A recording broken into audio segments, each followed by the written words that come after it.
Alors, bonsoir à tous. Merci à vous, messieurs, d'être là aujourd'hui. Donc, je présente Yann Volmier, du coup, coach saison 2025-2026 de la Nationale de Cherbourg, et Basile, coach National 3 de saison 2025-2026 de l'UST en National 3. Donc, on se voit aujourd'hui pour faire un bilan, chacun son tour, du coup, de la saison, avec plus ou moins de réussite pour chacun. Donc voilà, on va commencer avec Yann. Merci déjà d'être là. Donc Yann, une saison un peu compliquée sur la N2, du coup avec une montée en National 2. Vous finissez à la 13e sur 14. 6 victoires, 20 défaites. Donc, toi personnellement qui as repris l'équipe au mois de janvier, donc 3 victoires, 11 défaites. Avec un bilan du coup à domicile. Pour toi personnellement, 3 victoires. 3 victoires à domicile et 7 défaites, ouais, c'est ça. Donc 3 victoires à domicile et 7 défaites du coup personnellement. Donc voilà, avec des moyennes de points du coup sur toi personnellement, moyenne de points marquée 75-85, donc ce qui reste malheureusement très peu pour aller chercher des victoires. Et du coup à 86-3 on prend encaissé, donc le delta est vite calculé sur tout ça. Donc je vais te laisser prendre la parole et puis nous parler, nous faire ton petit bilan et puis voilà.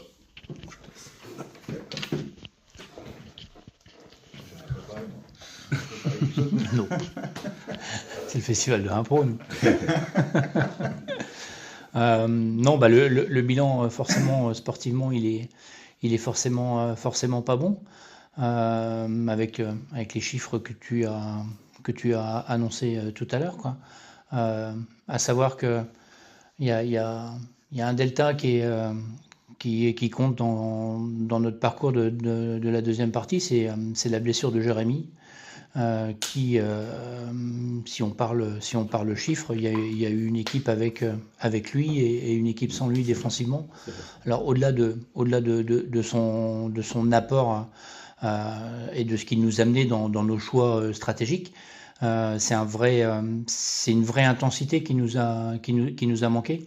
D'abord, tu le disais, mais avec lui ou sans lui, le delta c'est 13 points. Rien que ça défensivement. Donc je pense qu'on fait un sport qui est lié à des chiffres. On peut toujours dire ce que l'on veut mais avec les stats, mais je pense que sa blessure a été un vrai déminateur commun de notre baisse de régime défensivement, même si je trouve qu'offensivement on a été mieux, mais on a continuellement dû redistribuer les cartes, quoi. La blessure de Jérémy au moment où on joue Ardre, par exemple, qui se blesse au bout de 6 secondes, et la première mi-temps qui s'ensuit, qui est complètement catastrophique. En parallèle de ça, on n'a jamais su enchaîner 2 victoires d'affilée, par exemple. Ce qui est un vrai frein quand tu joues une montée, et tu t'installes jamais dans une dynamique positive, quoi. Voilà. Donc ce qui fait qu'on a été toujours en train de la blessure de Jérémy qui est liée en même temps avec la blessure de Romain qui se blesse 2 jours après avoir mis le buzzer, et on se dit après nos 15 jours qu'on est sur le bon chemin, et on perd 2 joueurs qui ont un vrai impact sur cet effectif là, quoi. Donc derrière, voilà, ça, tout, à partir du mois de janvier, je dirais qu'on a constamment dû redistribuer les cartes avec les blessures des uns et des autres, et pas trouver de stabilité dans le jeu. Ce qui fait que derrière, les équipes qui étaient avec nous à Noël, eux se sont mis à gagner des matchs, beaucoup plus sur la deuxième partie de saison que ce qu'ils en avaient fait. Des Wascal, des Longo, qui eux ont été lourdement pénalisés avec leur effectif, mais qui en deuxième partie de saison ont enchaîné des 8 ou 9 matchs sur 13. Voilà, ce qui fait que derrière, voilà, on est devenu relégable, mais on finit loin au bout du compte, quoi. Voilà, on finit pas à une victoire, il nous en manque de trop. Oui, c'est ça. Après, on avoir discuté un petit peu avec toi au cours de la saison, de toute façon, tu t'avais misé pour le maintien, entre guillemets, au moins 9 victoires, de toute façon. Et là, c'est le fait. Au final, ils se maintiennent avec 9 victoires. Ouais, voilà. C'est bête d'avoir raison, mais c'est un peu ça. mais Oui, et puis Ardres, nos concurrents directs à domicile, Wascal et Ardres par exemple, qui sont des matchs qui comptent double quand tu joues un maintien. Ces deux-là, si tu les prends, on peut toujours mettre des si, hein, mais si tu les prends, eux les prennent pas. C'est ça.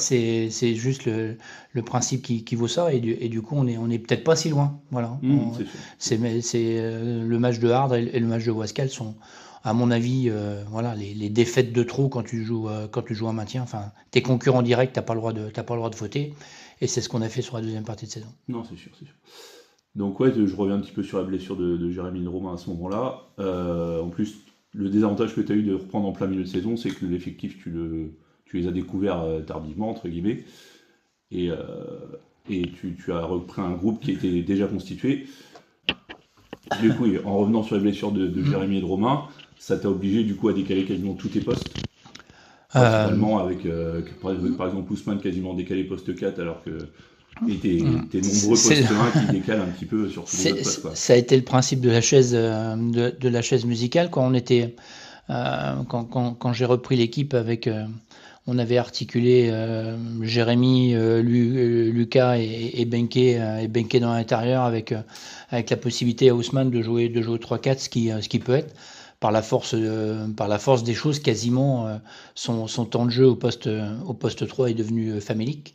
Ce qui fait que derrière, là aussi, sur nos petits principes de jeu, tout se retrouve un petit peu redistribué, quoi. Voilà, donc on a cherché un équilibre qu'on n'a pas forcément trouvé, parce que cette équipe-là était à mon sens déjà un peu trop petite, quoi. Voilà, donc on avait besoin de ces qualités athlétiques-là, et Jérémy a été un trou qu'on n'a jamais su combler par les autres, parce que dans ce qui nous amenait en termes de densité et d'intensité, on a beau boucher les trous, on les bouche jamais complètement, quoi. Non, c'est sûr. Ok, bah écoute, merci pour ton bilan. On reviendra vers toi du coup pour parler un petit peu suite tout à l'heure. Comme tu dis, après les saisons galères, t'as l'impression que il se passe plein de choses, mais c'est jamais positif, quoi. Et que tu bricoles, déjà que t'es pas bien, et en plus tu bricoles, quoi. C'est tout à fait Moi ça. je l'ai vécu il y a 2 ans, l'année où on n'a plus Alvar, qu'il y en a un ou deux qui partent, tu gagnes pas, et en plus t'es obligé de bricoler sans arrêt, quoi. C'est pour les meilleures conditions pour avancer, quoi. Et puis ouais, tu mènes le bateau, donc c'est entre guillemets, tu te mets la pression à toi, en plus de tes joueurs, quoi. Donc, parce que quand tu parles de chiffres, offensivement, on a mis plus de points en étant plus diminué. Donc tu vois, le nombre de passes décisives, etc. a augmenté, mais défensivement, quand tu passes de 75 à 85, c'est rédhibitoire. Ah bah oui. Tu joues des matchs où nous, des matchs à plus de 80, on n'a pas fait 100 000, quoi. Non, donc, c'est sûr. Ça devient trop dur. Puis on a été trop impacté sur le rebond, forcément, quoi, parce que lui avait une vraie présence dans ce domaine-là. Alors Basile, du coup, sur la Nationale 3, vous finissez 6e sur 14, 15 victoires, 11 défaites. C'est ça, ouais. 11 victoires de défaites à domicile. Ouais. Gros bilan. Ouais, très gros bilan, ça c'est très bien. 4 victoires à 9 défaites à l'extérieur. Donc pareil, en moyenne de points marqués, 79 points marqués, 76 encaissés. Donc un petit delta positif, avec un gros changement entre guillemets à partir du mois d'octobre où tu as intégré Alexis et Basile dans le groupe. Ouais. C'est ça. Donc voilà, je te laisse faire ton petit bilan de tout ça. Bah écoute, d'abord je vais revenir, donc tu as dit 6e, mais on est 5e ex-aequo, mais je tiens à le signaler parce que excuse-moi, c'est vrai. On a gagné autant de matchs que le 5e. Bon après ça se joue au galaverage, mais non, tout ça pour dire qu'on a fait en effet une très belle saison qui n'était pas forcément prévue comme ça, parce qu'on était un petit peu comme Cherbourg, on était promu à ce niveau-là, même si on connaissait le niveau sur les dernières années. Maintenant on est arrivé avec un groupe très jeune, très local, et j'y reviendrai tout à l'heure par rapport à ça, et du coup c'est vrai que terminer avec 15 victoires, 11 défaites, à la 5e place, et puis titiller tout le monde dans ce championnat-là, parce qu'on a tapé quand même aussi les équipes qui étaient premières, donc ça prouve qu'on a su on va dire évoluer et grandir dans notre basket. Je parlais de jeunes, de locaux. Je pense que le début de championnat, il a fallu un petit temps d'adaptation. Voilà, pour certains, c'était une grande première en N3. Et du coup, je pense que ces premiers matchs leur ont permis, on va dire, de prendre de l'expérience, mais pas forcément d'emmagasiner des victoires. Il a fallu avoir un petit temps de réaction également pour nous en termes de staff et dirigeants. L'arrivée de Basile correspond justement à cette période-là où on avait besoin d'avoir un petit coup de pouce pour essayer d'aller un petit peu plus loin que ce qu'on avait fait jusqu'à maintenant. Et c'est arrivé. Dans le même temps, j'avais Alexis Collin, qui est un joueur intérieur qui est avec moi depuis l'année dernière, qui n'avait pas pu jouer parce qu'il sortait d'une grosse blessure, qui a commencé la saison en prénat. Et puis voilà, son arrivée nous a permis d'être encore une fois un petit peu plus impactant sur chaque équipe qu'on a joué et d'être, on va dire, un petit peu plus d'avoir un roster encore un petit peu plus large et de pouvoir pianoter avec des options un petit peu différentes. C'est vrai, ouais. Toi, 4 intérieurs, ça m'était pas encore arrivé jusque-là, mais d'avoir 4 intérieurs à qui tu peux donner du temps de jeu et qui t'apportent des choses, alors des fois différentes, mais qui t'apportent en tout cas de l'intensité. Voilà, je pense que tout ça nous a permis justement d'avancer et d'aller chercher peut-être des matchs qu'on n'aurait pas pu chercher quelques semaines auparavant, quoi. Je continue, parce que tu parlais justement du bilan à domicile. Voilà, très clairement, on serait peut-être pas 5e si on n'avait pas gagné autant de matchs à domicile et qu'on n'aurait pas enchaîné, on va dire, les performances. Ce qui fait qu'il y a eu un engouement au niveau du public. Voilà, la salle a joué devant des salles pleines parce que justement, il ressentait qu'il se passait quelque chose au sein de notre groupe. Alors, d'abord, parce que tu gagnes des matchs en jeu. On a gagné des fois des matchs où tu lances la pièce, ça pourrait être eux, ça pourrait être nous. Et c'est souvent retombé du bon côté cette année. Ça n'a pas toujours été le cas tous les ans, mais en tout cas, c'était le cas cette année. Et il faut savoir en profiter. Voilà. Et justement, le fait qu'il y ait un engouement, les gamins ont été pris un petit peu dans le jeu et dans l'enjeu. Et puis, on s'est donné peut-être même plus que ce qu'on aurait pu penser faire, quoi.